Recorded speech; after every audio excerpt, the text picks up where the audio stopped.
Presidente Penagos, ¿de dónde viene y cuál es la importancia para Colombia del estatuto de la oposición? Bueno, en principio pudiéramos decir que el estatuto de la oposición tiene antecedentes desde la misma Constitución de 1991,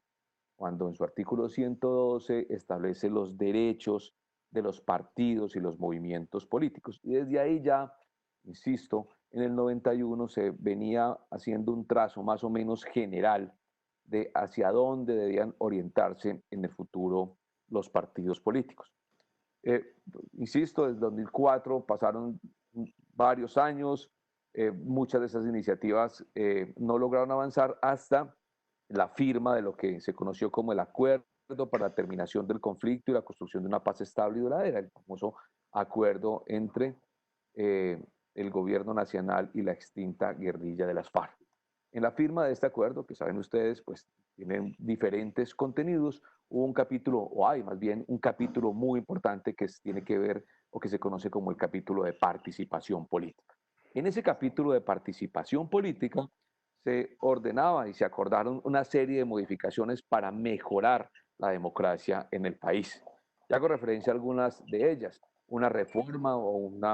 al sistema electoral colombiano, la participación de uno de los delegados miembros de las FARC en el Consejo Nacional Electoral, la famosa ley que nunca prosperó de adquisición progresiva de derechos políticos y la presentación de una ley estatutaria que regulara los derechos de la oposición en Colombia. Insisto, algunas de esas obligaciones a la fecha todavía no se han terminado de cumplir, como por ejemplo la reforma electoral y la adquisición progresiva de derechos políticos, pero el estatuto de la oposición sí se presentó, fue radicado por el anterior gobierno y tramitado por el Congreso de la República,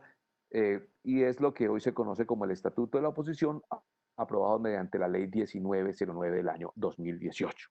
Esa ley es una ley estatutaria que tuvo su análisis de constitucionalidad y tiene un punto, digamos, donde gravita, para mí, lo más relevante de los derechos de oposición y tiene que ver con el reconocimiento del derecho de oposición como un derecho fundamental. Dejo hasta ahí para que el doctor Luis Guillermo nos ayude a complementar. Bueno, Jairo, lo primero, digamos que me sirve a mí como marco para responder esa pregunta es la evaluación y la revisión del sistema de Estado de Derecho en Colombia. Recuerden ustedes que en Colombia tenemos un sistema presidencial o presidencialista, como algunos lo definen. Un sistema presidencial que tiene unas ciertas características. La primera de ellas, que hay una división de poderes públicos, es decir, el poder ejecutivo, el legislativo y el judicial, poderes que en teoría deben ser poderes independientes y que deben tener un cierto equilibrio constitucional de tal manera que un poder no sea superior al otro. El sistema presidencial tiene unas características principalísimas. La primera de ellas, por ejemplo, es que el gobernante, el presidente de la República, no solamente es jefe de gobierno, sino que es suprema autoridad administrativa y es al mismo tiempo jefe de Estado. Es decir, tiene triple condición: jefe de Estado, jefe de gobierno y suprema autoridad administrativa. ¿Esto qué quiere decir? Que el presidente de la República en un sistema presidencial, tanto el colombiano como los demás sistemas presidenciales latinoamericanos, tiene una serie de poderes mayúsculos, poderes muy superiores a los que puede tener un primer ministro en un sistema parlamentario.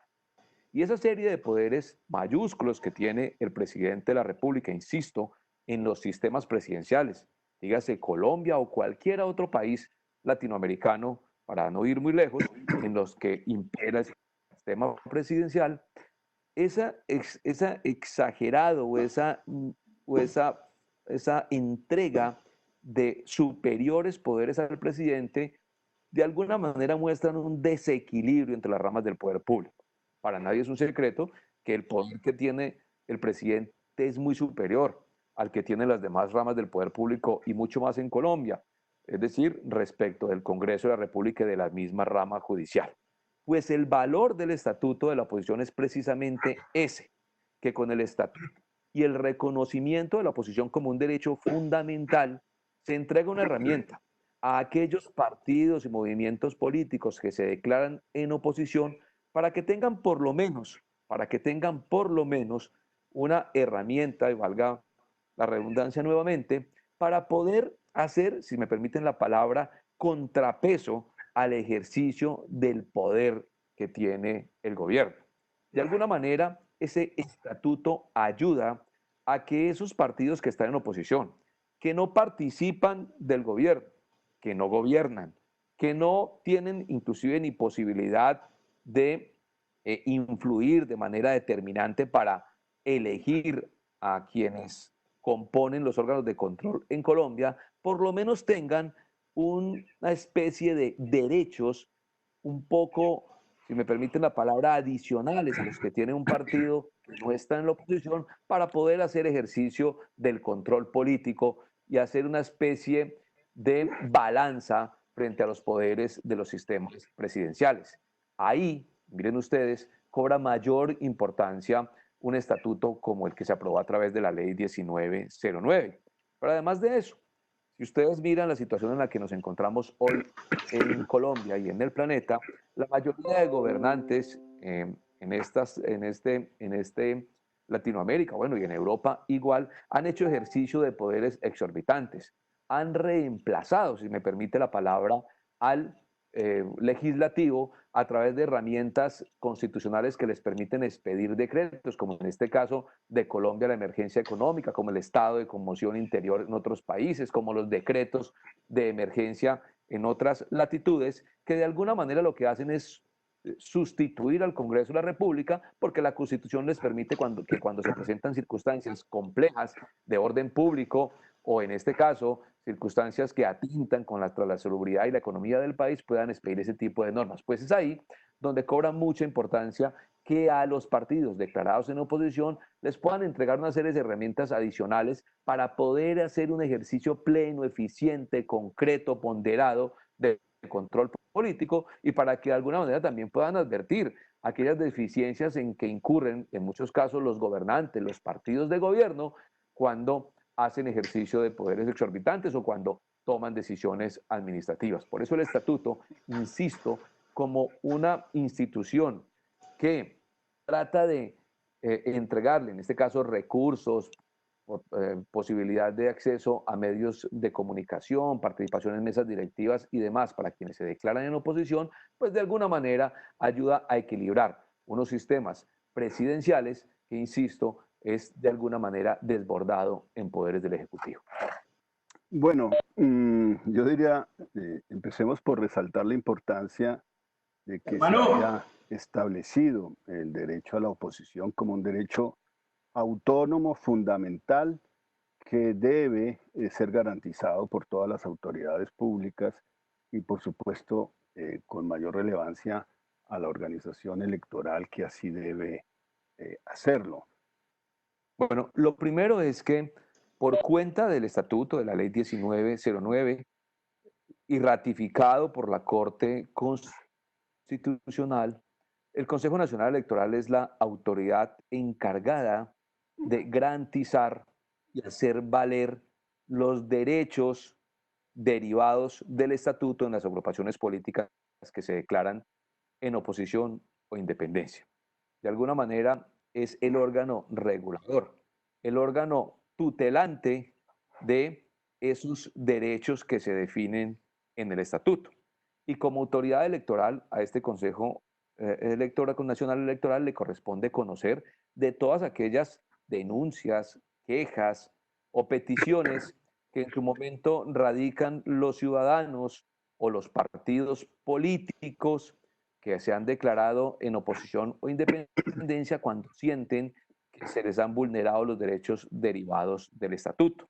partiendo sin lugar a dudas de el elemento principalísimo del estatuto y es el reconocimiento del derecho a la oposición como un derecho fundamental. Así las cosas, este Consejo Nacional Electoral tiene autoridad y herramientas para exigir y ordenar de cualquier autoridad administrativa, bien sea del nivel nacional, me refiero al gobierno, bien sea del nivel departamental, me refiero a las gobernaciones o gobernadores, o bien sea del nivel municipal o distrital, me refiero a los alcaldes municipales o distritales, la exigencia y la obligación de reconocer o de otorgar los derechos que se hayan conculcado en cabeza de alguna agrupación política. Y esa es la tarea que se puede llevar a cabo a través de lo que se conoce como las acciones de protección, que son de conocimiento del Consejo Electoral y que como autoridad pues toma decisiones en función de esos reclamos que los ciudadanos a través de sus partidos políticos o los partidos políticos a través de sus ciudadanos realizan a través del Consejo Nacional Electoral. En el pasado, para quienes han estado en el Consejo, recuerdan ustedes, una organización o un concejal simplemente se declaraba en oposición ante la mesa directiva de la respectiva corporación y ahí ya se entendía que era oposición y se le otorgaban unos derechos mínimos, pues que estaban dados mucho antes del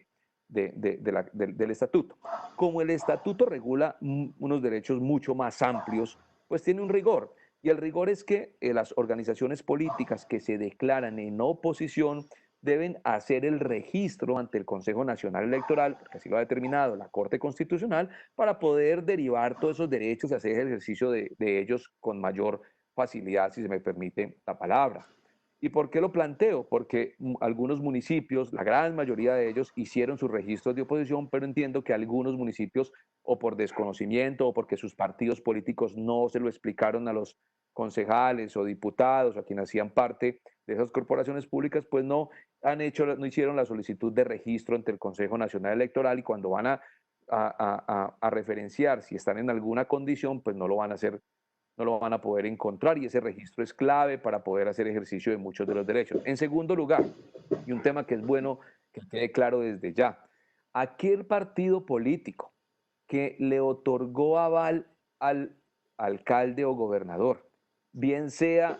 de manera directa como aval principal o como aval subsidiario, bien sea un único aval o en coalición,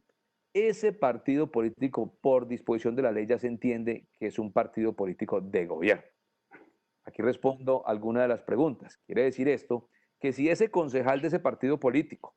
que le otorgó el aval al alcalde, a quien terminó siendo alcalde, hoy está molesto, no está de acuerdo con su programa de gobierno, con su plan de desarrollo y quiere declararse en oposición, pues no lo puede hacer porque el estatuto dice que el partido político que otorga el aval ya se entiende como de gobierno durante los 4 años. Ahora bien, en relación con el estatuto a nivel local, como el estatuto viene apenas aplicándose desde el pasado 1 de enero, pues han llegado al Consejo Nacional Electoral algunas acciones de protección. La mayoría de solicitudes que vienen o que de las que ha conocido el Consejo Nacional Electoral tienen que ver es con conceptos relacionados con los derechos, de cómo se aplican, de si el segundo llegó al Consejo y renunció, entonces qué ocurre, o cualquier circunstancia de esa naturaleza. Y el Consejo Electoral lo que ha hecho es resolver un número importante de consultas en ese sentido. Pero dicho sea de paso, en lo local los derechos son idénticos a los derechos que se pueden derivar en lo nacional, salvo por ejemplo la participación en la Comisión de Relaciones Exteriores, pues porque es apenas natural que en los municipios no existen esas comisiones, sino en el Congreso de la República. Pero en lo local, las personas, los partidos que se declararon en oposición o en independencia pueden hacer ejercicio del reclamo de los derechos conculcados a través de lo que se conoce como la acción de protección. Esa acción es un documento donde reseñan las circunstancias que dan origen al desconocimiento de los derechos de oposición y el Consejo Nacional Electoral tendrá que pronunciarse de fondo sobre el tema. Ahora bien, preguntaban que qué ocurre cuando en un consejo municipal o en una asamblea no se da el uso de la palabra o no se permiten los debates de control político o porque resulta que el presidente del consejo con la mayoría tienen pues su coalición de gobierno y quien está en la oposición pues no tiene la capacidad o la posibilidad de ejercer derechos por ser minoría, pues precisamente ahí es donde entra el estatuto a jugar. Y por ejemplo, en el caso de asambleas y consejos, los partidos que se declaran en oposición, representados por sus concejales o diputados, tienen el derecho de participar, de promover, de definir la agenda o lo que se conoce como el orden del día de la corporación, llámese el consejo o la asamblea departamental, una vez durante cada periodo de sesiones ordinarias. Es decir, los consejos, creo, de pronto estuve equivocado, sesionan 4 veces al año. En cada periodo de sesiones, ese concejal, ese diputado que se declaró en oposición puede definir el orden del día o la agenda en un día de ellos, en un día por cada periodo de sesiones. Y en esa definición de orden del día pueden no solamente sacar adelante proyectos de ordenanza o de acuerdo, sino también debates de control político. Pero el artículo 19 de esa ley 1909 del Estatuto de la Oposición es muy claro en señalar, primero, que cuando se proponga el orden del día en una de esas agendas por parte de la oposición política, ese orden del día no puede ser alterado por la mayoría del Consejo de la Asamblea. Y lo segundo, y muy importante, que cuando se cita a alguno de los funcionarios, si no asiste a ese debate de control político, se considera falta grave, y esa falta grave pues, puede ser conocida por los órganos de control disciplinario, en este caso la Procuraduría General de la Nación. Miren ustedes que ahí hay unas herramientas muy potentes para aquellos partidos declarados en oposición cuando se les vulneren los derechos que de allí se derivan. ¿Y qué ocurre? Si, por ejemplo, a ese concejal o diputado no le permiten proponer ese orden del día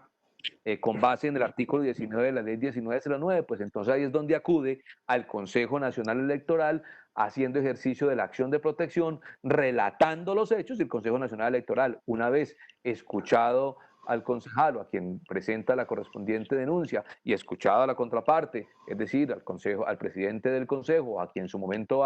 esté al frente de la corporación, pues tendrá que tomar una decisión que en principio pensaría uno tiene que ordenar que ese ejercicio se obtenga. Entonces miren que aquí hay unas alternativas muy importantes, y si la oposición es un concejal o 3 o 4, eso es irrelevante porque aquí no depende de las mayorías, sino que depende de los derechos que otorga el estatuto. Pero yo quisiera referirme a algunos aspectos que nos han venido consultando. Y ciertamente en algunos municipios se han conformado las mesas directivas sin tomar en cuenta la oposición. Yo les recuerdo que eso constituye una falta que puede tener consecuencias de naturaleza disciplinaria porque están vulnerando la ley. Y no solamente el Estatuto de la Oposición, ya se contempla para todos los municipios el inciso segundo del artículo 28 de la ley 136 del 94 fue modificado. Y recuerdo lo que se ha establecido en esta disposición, porque allí se dice con claridad que quienes ejerzan la declaración política pueden efectivamente ejercer el derecho a integrar las primeras vicepresidencias de los consejos respectivos. Y esto es independiente del estatuto de la oposición. Entonces es importante que no olvidemos esa obligación legal. También nos han consultado que el alcalde no les informa a los concejales que se han declarado en oposición sobre decisiones gubernamentales y les esconden documentos. No, tienen la obligación de transparencia y la obligación de facilitarle toda la documentación que reclame la oposición política. Incluso si establece un derecho de petición, se los tienen que resolver en los 5 días siguientes. Se redujo los términos de ley normales para responder a un derecho de petición, que cuando se trata de la oposición se debe responder dentro de los 5 días siguientes. Sino que también hay acciones disciplinarias que debe desarrollar la Procuraduría General de la Nación cuando se está violentando la ley por parte de estas mayorías. ¿Qué hacer? ¿A quién acudir? Bueno, en el estatuto se contempla el derecho de réplica en el artículo 17, que se puede invocar cuando han habido por parte de miembros del Ejecutivo, desde el presidente de la República, ministros, gobernadores, alcaldes, secretarios de despacho, directores o gerentes de entidades descentralizadas, o por cualquier funcionario oficial donde se ha maltratado la honra, se han hecho tergiversaciones graves o se han hecho ataques públicos contra integrantes de la oposición política, pueden invocar el derecho de réplica. En primer lugar, frente a los medios de comunicación escritos, televisivos, radiales, que hayan transmitido esas tergiversaciones graves o esos ataques públicos por parte de estas autoridades contra miembros de la oposición. En esas circunstancias acuden al medio respectivo y el medio respectivo debe permitirles una respuesta en igualdad de condiciones que la transmisión que se hizo por parte de las autoridades señaladas con las mismas condiciones, con la misma amplitud de la difusión que se le haya dado. De no ser así, si los medios rechazan responder al derecho de réplica que reclama la oposición, entonces pueden acudir al mecanismo especial de protección del artículo 28 ante el Consejo Nacional Electoral. Nosotros estamos en vías de reglamentar justamente la manera como, o los tiempos y procedimientos dentro del Consejo Nacional Electoral para la aplicación de este mecanismo especial de protección. Pero también les recuerdo que igual caben las acciones de tutela, que tienen también mecanismos previstos de naturaleza muy ágiles, que también, frente a los cuales también se pueden invocar medidas cautelares que son complementarias a las facultades del Consejo Nacional Electoral cuando se produce la violación directa de los derechos políticos o se menoscaba la honra y se pone en peligro, incluso con las estigmatizaciones, la vida de quienes ejercen la oposición política. Pero incluso yo les recordaba al comienzo de este conversatorio, el propio estatuto, también en términos de la seguridad de las personas cuando han sido amenazadas de muerte, que también suele suceder en este país, el artículo 30 establece la seguridad para los miembros de las organizaciones políticas que se declaren en oposición. Y en esto, pues la respuesta tiene que ser oportuna por parte del gobierno nacional. Bueno, lo primero que hay que decir, y vuelvo a algunos argumentos que planteé hace unos minutos, lo primero que hay que decir es que para hacer ejercicio de los derechos, esto podrá sonar un poco redundante, pero pareciera que muchos ciudadanos aún no lo conocen, pues el concejal, el diputado, debe o debió, a través de su partido político, haberse declarado en oposición. No simplemente una declarativa formal ante el Consejo Municipal o ante el presidente de la corporación, sino que esa declaratoria tuvo que haber sido registrada en el Consejo Nacional Electoral. Yo lo recuerdo porque muchas personas pasan por alto este tema y lo que ha dicho la Corte Constitucional y la misma ley es que para garantizar y para probar que se está en oposición, pues debe existir ese registro ante el Consejo Nacional Electoral.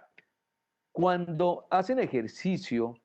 de los derechos derivados del estatuto, hay que tener en cuenta un tema muy importante. Y es que el estatuto señala que son los partidos políticos los que acuden a reclamar del Consejo Nacional Electoral la protección de los derechos conculcados. Obviamente los partidos políticos representados en sus concejales o en sus diputados bien sea el caso a nivel territorial. Y yo lo digo porque ya también el Consejo Nacional Electoral expidió un concepto al respecto en el que se ha dicho que aquellos concejales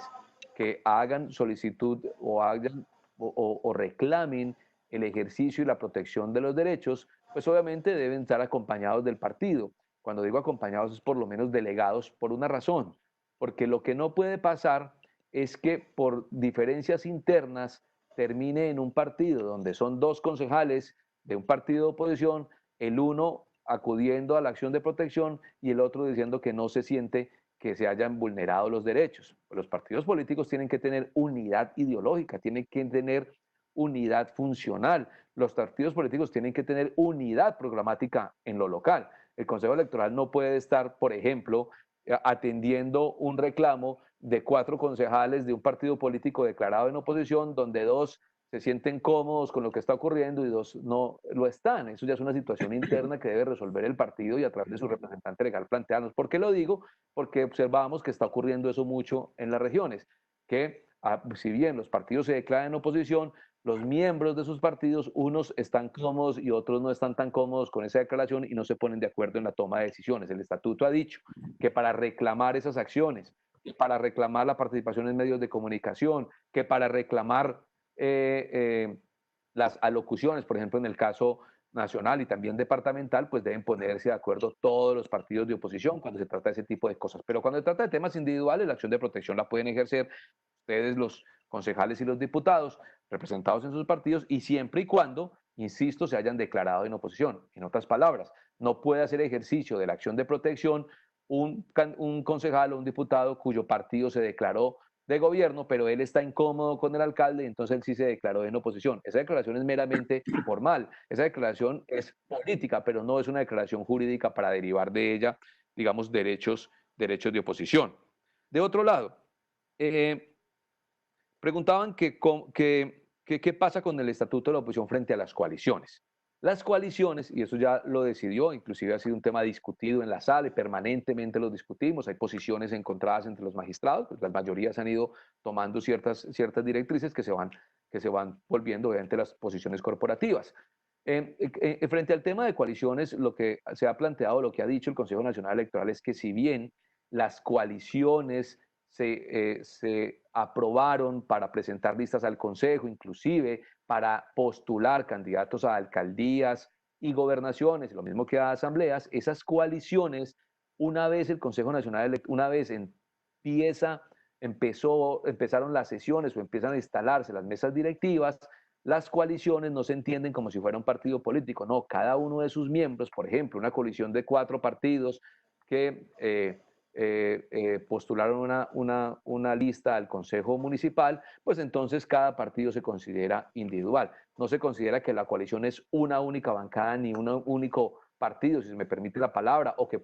tengan que actuar en bloque, no, cada uno deberá actuar en función del partido al que corresponden y al partido al que le dio el aval y al partido al cual están inscritos, porque muy a pesar de que sean coaliciones de 3 o 4 partidos, cada uno de ellos tuvo o tiene militancia con un determinado partido. Entonces, ese tema de coaliciones, digamos, no opera el derecho de oposición reclamado por la oposición, por la coalición, sino que el derecho de oposición se puede reclamar por el partido al que pertenece cada uno de esos concejales o diputados. Gracias. Bueno, frente al tema de las juntas administradoras locales, lo que señala el Estatuto de la Oposición en su artículo 23 es que las juntas administradoras locales también son sujetas del estatuto y de los derechos derivados de la oposición en tres escenarios o en 3 derechos, si se me permite la palabra. Primero, la participación en las mesas directivas de esas juntas administradoras locales, es decir, quien se declara o aquella junta administradora local que su partido se declara en oposición tiene derecho y debe otorgárselo su participación en la mesa directiva de esa corporación. En la definición de la agenda de la corporación pública, es decir, cuando se van a reunir, a hacer sus sesiones, tienen derecho a promover durante cada periodo por una vez el orden del día o la agenda determinada y en las herramientas de comunicación social de esa corporación, es decir, de esa junta administradora local, no del consejo municipal, sino de esa misma junta. Si la junta administradora local tiene una herramienta de comunicación, un periódico, o salen en los medios locales, o tienen un programa de radio, pues es obligación que a quienes se declararon en oposición, al partido que se declaró en su oposición, pues debe otorgársele una posibilidad de participar en esas herramientas de comunicación social que tenga la corporación, en este caso la Junta Administradora Local. Si esos derechos no se otorgan, pues vuelven ustedes, volvemos a lo mismo, es decir, pueden elegir el Consejo Nacional Electoral la acción de protección. Esa acción de protección la presenta el concejal o diputado de manera individual, pero con el acompañamiento del partido político o del quien representa en el territorio, en el municipio, en el departamento, de quien está autorizado por los estatutos para ejercer el derecho. ¿Qué quiero decir con esto? Que siempre debe ir acompañada, o bien, inclusive el Consejo Electoral ha ido modulando esa posición. En principio lo que se solicitaba era que a quien le correspondía por estatutos ese derecho, digo por los estatutos del partido, en el municipio debería hacer el ejercicio ante el Consejo Electoral, y eso lo garantiza pues con los estatutos y con la inscripción ante el Consejo Nacional Electoral. Pero si, por ejemplo, esa acción la ejerce un concejal, ese concejal debe acompañar a la solicitud la delegación del presidente del partido o del representante legal o de quien los estatutos haya dicho en el o de quien los estatutos haya dicho en el partido que van a ejercer el derecho de oposición. Así que quien ejerció el derecho de oposición en un determinado municipio debe delegar a ese concejal o a ese diputado para que ejerza el derecho y acompañar esa delegación. O la persona encargada, es decir, el representante legal, hacer directamente el ejercicio. En el Consejo Electoral nos ha preocupado mucho el tema de los grupos significativos de ciudadanos. Primero, porque en las pasadas elecciones de octubre, ustedes se han dado cuenta, fueron un número muy importante de grupos significativos de ciudadanos los que presentaron candidatos a todo. Consejo, asamblea, alcaldías, gobernaciones y juntas administradoras locales. Es decir, en el país la figura de los grupos significativos de ciudadanos o las candidaturas por firmas, como se conocen en los municipios, pues fueron muy importantes y crecieron de manera exponencial. Quiere decir esto que hoy hay alcaldes que fueron elegidos por grupos significativos ciudadanos y hay concejales y diputados que quedaron en segundo lugar y hoy están en esos cargos, pero no en representación de un partido, sino de unos grupos significativos de ciudadanos o de unos comités promotores. Hay una gran dificultad frente al tema de los grupos significativos. De hecho, yo lo he anunciado en varios medios de comunicación. Nosotros estamos preparando un proyecto de ley para hacer unas modificaciones al estatuto de la oposición porque hemos encontrado que muchos temas se quedaron por fuera del estatuto y se hace necesario regularlos. Pues uno de ellos es el tema de los grupos significativos de ciudadanos. Y es que en ello tenemos una dificultad muy grande. Y es que el estatuto de la oposición, la ley 1909, y la misma Corte Constitucional, así lo señaló, ha dicho que el estatuto solo se aplica a partidos y movimientos políticos con personería jurídica. Y esta es la palabra clave, con personería jurídica. Quiere decir que solamente los partidos políticos hoy en Colombia reconocidos, que son como 18, si no estoy mal, son los únicos que pueden tener o hacer valer los derechos del estatuto de la oposición. Y ello, pues obviamente nos coloca en una serie de dificultades. ¿Qué pasa entonces con aquellas personas que se postularon con grupos significativos de ciudadanos a quienes no se les aplica el estatuto? Y aquí hay que decir dos cosas que también ha habido un poco de duda frente a eso y de pronto no se ha entendido muy bien. Cuando una persona se presenta por un grupo significativo de ciudadanos y queda de segundo para gobernador o para alcalde, tiene derecho, si así lo solicita y lo acepta, a ser diputado o concejal. Y ustedes dirán, ¿cómo así? ¿Por qué puede ser diputado si el estatuto no se le aplica? ¿O por qué puede ser concejal el que se presentó por firmas y quedó de segundo si usted dice que el estatuto no le aplica? Pues por una razón, porque la norma que le otorga el derecho a los partidos políticos, a las personas que se postulan para alcaldías y gobernaciones, que accedan a ser concejales o diputados, no se creó en el estatuto de la oposición. Esa norma es mucho antes del estatuto de la oposición. Eso fue un acto legislativo, inclusive yo estaba en el Congreso y fui ponente de ese acto legislativo. Eso fue un acto legislativo del año 2015, creo que es el acto legislativo 01 o 02 del año 2015. Es decir, desde el 2015, 2016, ya se había autorizado que quien quedara de segundo puede ser concejal o diputado. Otra cosa es que esa norma, que ya estaba en la Constitución, se incorporó nuevamente en el Estatuto de la Oposición para poco darle más garantías y para enmarcarlo dentro del ejercicio del Estatuto, pero en ningún momento implica que ese derecho no se tenga. Entonces, ¿qué es lo que ocurre? Y pongo el caso, por ejemplo, el concejal de Bogotá, Carlos Fernando Galán, que quedó de segundo. Él hoy está en el Consejo, de hecho es presidente del Consejo de Bogotá. Pues Carlos Fernando Galán, si bien puede ser concejal por haber quedado de segundo, los demás derechos que trae el estatuto de la oposición no puede, por lo menos en principio, hacer ejercicio de hechos. ¿Por qué? Porque él se presentó por un grupo significativo de ciudadanos o por firmas, y el estatuto solo se le aplica a los partidos políticos. Entonces, si bien adquieren la condición de concejales o diputados, no pueden declararse en oposición porque el Consejo Electoral no lo puede registrar, ya que no hace parte de un partido político. Ahora, si ese concejal o diputado, después de que llega al Consejo, se inscribe, se matricula, hace militancia en un partido político que se declara en oposición o que se va a declarar en oposición, ahí sí pudiera derivar los derechos del estatuto. Nosotros estamos, y cierro con esto, Jairo, presentando o vamos a construir un proyecto de ley para modificar el estatuto de la oposición para que ese estatuto también se le aplique a los grupos significativos de ciudadanos y a los concejales, diputados o a los segundos que hayan llegado a las corporaciones públicas, de tal manera que pueda el estatuto cobijarlos, porque no tiene sentido que yo llegue al Consejo Municipal porque me inscribí por firmas, pero no pueda hacer ejercicio de los derechos de oposición sabiendo que estoy en el Consejo. Eso es un error, o yo no sé si es un error, de pronto se pasó por alto en la ley pensar en los grupos significativos, o en su momento no se vio la necesidad, pero sí vamos a tratar de incorporar esa norma para que los grupos significativos de ciudadanos puedan acceder a los derechos derivados del Estatuto de la Oposición. Hoy más que nunca, este Estatuto de la Oposición, ante las